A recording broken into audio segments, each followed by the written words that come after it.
In the chaotic era known as the Age of 100 Kings, Lei-Shen, the young son of a formidable warlord, came into the world.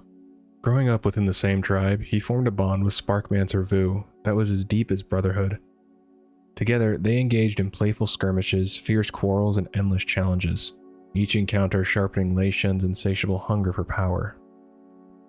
Witnessing the internal strife and endless bickering among the Mogu, Lei-Shen saw it as a waste of their grand potential. Yet he remained steadfastly loyal to his father. This loyalty was shattered when a trusted advisor betrayed and murdered his father, leading to the disintegration of their clan. Most members fled to seek protection under other warlords, leaving Lei-Shen with only a small group of faithful guards. Instead of continuing the relentless battles, the young Mogu chose a path of solitude and reflection. He wandered the land in exile, meditating deeply on his experiences. His introspective journey was largely dismissed by other Mogu, who saw his withdrawal as a sign of madness and believed he would never again pose a threat to their kind. Like his brethren, Lei-Shen possessed formidable strength and mastery of warfare. However, unlike his contemporaries, his ambitions extended beyond mere conquest. The legends of his ancestors were indelibly inscribed upon his heart. Upon reaching adulthood and commanding his own legions, Lei-Shen declared his audacious intent to awaken the gods. Years of relentless searching finally led the warlord to the concealed vaults beneath the northern reaches of the Vale of Eternal Blossoms. Within those hidden depths, Lei-Shen discovered a revelation: the Titanic Watcher Ra, standing sentinel over an immensely powerful Titan device known as the Engine of Nalak Shah. The Highkeeper remained impassive as Lei-Shen stood before him, bombarding him with questions about the purpose of the Mogu. Weeks turned into months, and Lei-Shen's frustration mounted. Yet Ra remained silent. It dawned on Lei-Shen that the Highkeeper wasn't mulling over a grand scheme, but had simply abandoned hope. Enraged, Lei-Shen confronted Ra, accusing him of forsaking the Titan's work. These harsh accusations jolted Ra from his stupor, prompting him to lead Lei-Shen to the nearby Thundering Mountain. There, Ra invoked the lingering spirit of Aman'Thul, High Father of the Pantheon. The revelation of the Pantheon's demise did not plunge Lei-Shen into despair as it had Ra. Instead, it ignited a fierce determination within him. If the Pantheon was truly dead, and their servant refused to continue their work, Lei-Shen resolved to take on their mantle himself. Without warning, Lei-Shen incapacitated Ra, bound him in formidable chains, and seized not only the Keeper's power, but also the essence of Aman'Thul. It is said that Lei-Shen tore out the very heart of the Mogu god, and from this act of sheer defiance, he gained dominion over wind and storm. His followers fell to their knees before him, overwhelmed by his newfound might. "We will call you the Lightning King," they proclaimed. But Lei-Shen shook his head. "Lightning strikes in an instant and vanishes just as quickly," he replied. "But thunder announces the storm's arrival. Thunder shakes the skies long before the lightning flashes, and its echoes linger in the hills long after the lightning's power fades. It is thunder that drives animals to their dens and fills peasants' hearts with dread. Let thunder be my herald, so that my true power reverberates across the land. I will be the Thunder King." With this declaration, he claimed the Thundering Mountain as his throne, and atop its peak, he constructed a majestic and forbidden city, a testament to his enduring power. Armed with the power of storms, Lei-Shen, now revered as the Thunder King, rallied his followers and ascended to power in true Mogu fashion, eliminating his rivals one by one. Few submitted to his authority willingly. The fortunate ones met swift deaths, either vaporized by lightning or crushed beneath his ever-growing legions. The less fortunate ones were dragged away in chains, broken only when he decreed it so. Yet amidst the carnage, many Mogu saw in Lei-Shen a long-lost unity of purpose that had been absent since their masters fell silent. Drawn to this vision, they flocked to the Thunder King's banner, eagerly serving him as he enslaved the other races. Lei-Shen and those who followed him believed that the lesser races were destined to serve the Mogu, just as the Mogu had once served their ancient masters. With unwavering conviction and the power to back it, Lei-Shen crowned himself Emperor of all Mogu, and all who lived within his domain, solidifying his reign as the Thunder King. The Thunder King regarded all living beings within his domain as his servants and set his sights on conquering the two great empires of the Jinyu and Hozen, who had settled around the Vale of Eternal Blossoms. Despite the valiant efforts of the Jinyu, they ultimately fell before Lei-Shen's overwhelming might. In one decisive battle, the Mogu warrior Hakin secured victory by turning the Jinyu water speaker's own spears against them. Impressed by this feat, the Thunder King rewarded Hakin with 100 finely crafted golden spears, forged by the skilled hands of Mogu forge masters. This act elevated Hakin to the rank of one of Lei-Shen's most trusted lieutenants. On the eve of the Jinyu's final stand against Lei-Shen, their supposed allies, the Hozen, betrayed them. The Hozen had pledged their loyalty to the Thunder King, misguidedly believing that they would receive special treatment under his rule, a promise that Lei-Shen and his successors never intended to keep. With this betrayal, Lei-Shen easily conquered both races, solidifying his domain over the region. When the Thunder King sought slaves to construct the grand cities and impregnable fortresses of his empire, he sought his sights on Kunlai Summit. Confronted by a defiant populace, Lei-Shen issued a bold proclamation. If any warrior could defeat him in single combat, he would leave their lands in peace. However, if he emerged victorious, the people would submit to his rule. The challenge was taken up by Jinyu, the White Tiger, who could no longer bear to witness the suffering of the free peoples. For 30 days and 30 nights, these legendary figures clashed, their battles shaking the very earth and splitting the skies with lightning. In the end, Jinyu succumbed to Lei-Shen's otherworldly power. "Your peasant magic is no match for my sorcery, fool of a tiger," Lei-Shen bellowed. "I commend your tenacity, but your defiance must be punished." Turning to the people of Kunlai, the Thunder King declared, "Know this, those who defy me shall witness the full extent of my wrath. This creature shall not know the mercy of death. In these mountains we shall construct a prison for him to stand upon for all of time. From this pinnacle he shall watch and bask in his failure, as you and your children serve my empire as slaves." With this decree, Lei-Shen solidified his domain over Kunlai Summit, ensuring the subjugation of its people and the eternal imprisonment of their champion. Sparkmancer Vu was the Thunder King's most trusted advisor. Despite their early rivalry, Vu fought fiercely alongside Lei-Shen, helping him seize the throne of Pandaria. However, soon after Lei-Shen's rise to power, the Sparkmancer was captured by enemy assassins who cruelly cut out his tongue.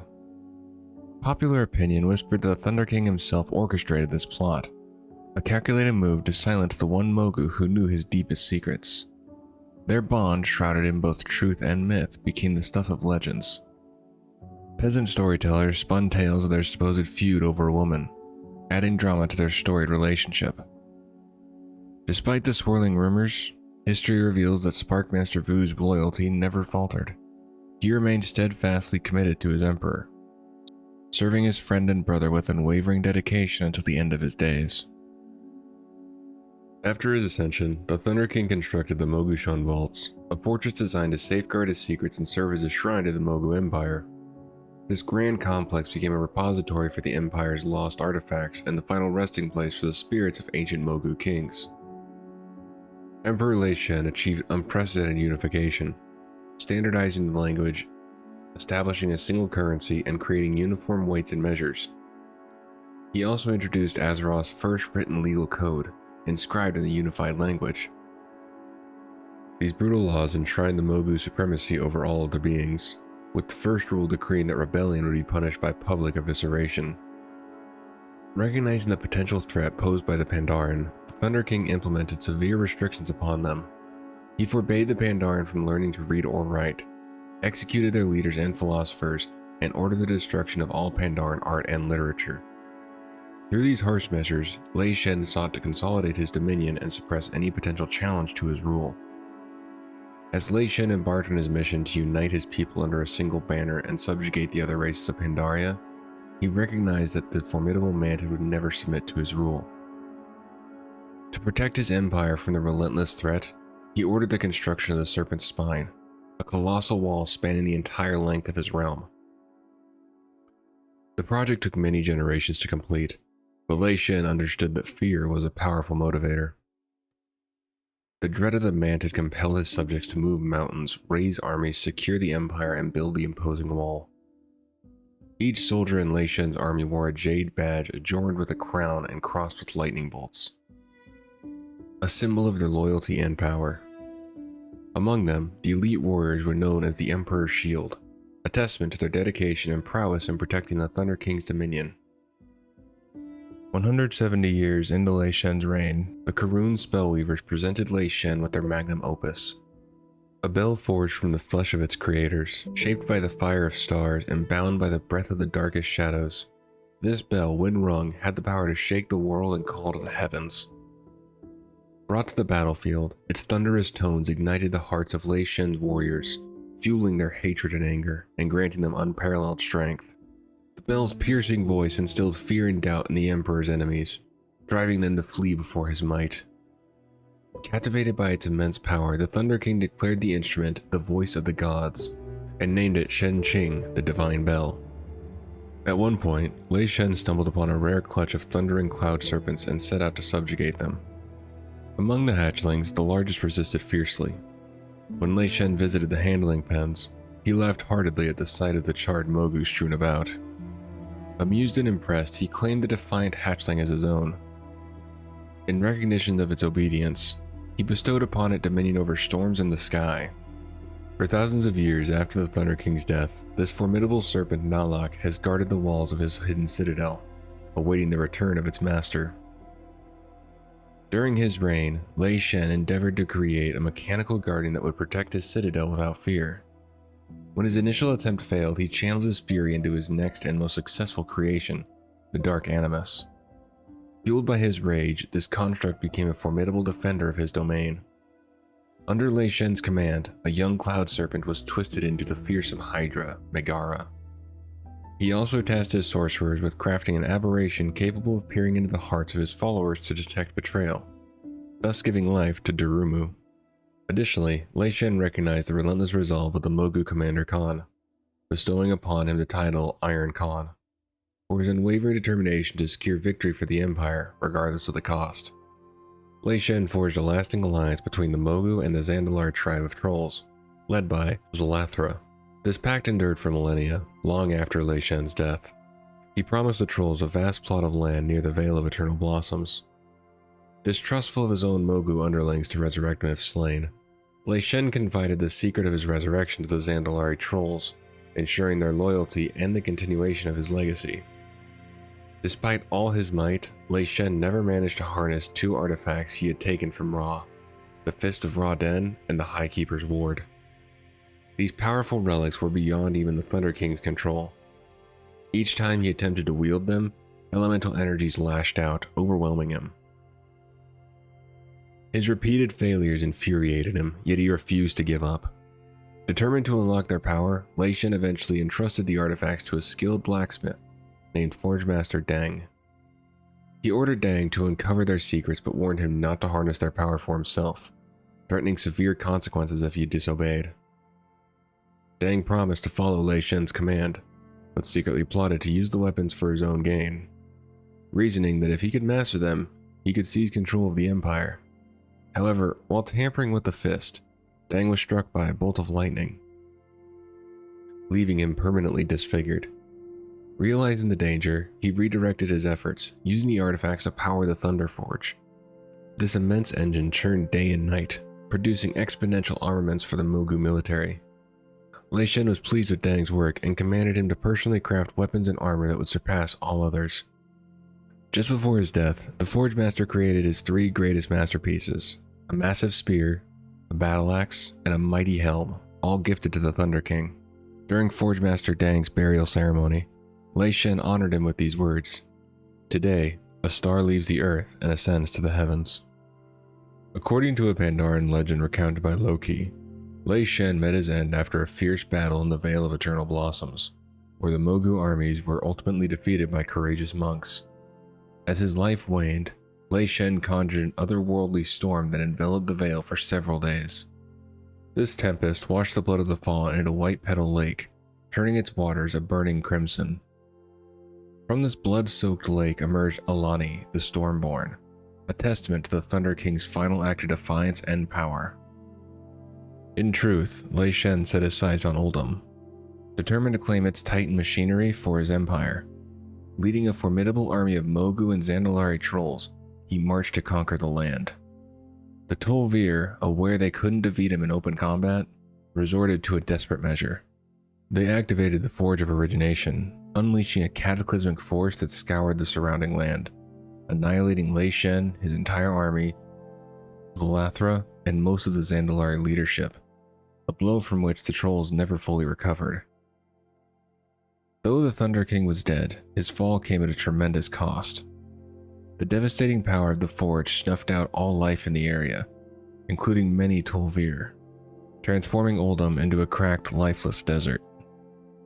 The loyalists who survived recovered Lei-Shen's body and entombed him in the Tomb of Conquerors, sealing the legacy of the Thunder King with a desolate reminder of his final ambitious conquest. Years after the Thunder King's death, as the Zandalari troll wars neared their end, the leader of the invading Zandalari armies, Mengazi, a descendant of Zalathra, realized the trolls were losing to the Pandaren and their formidable Cloud Serpent riders. Desperate to turn the tide, Mengazi sought to fulfill an ancient prophecy by resurrecting Lei-Shen. A fierce battle erupted at the Tomb of Conquerors.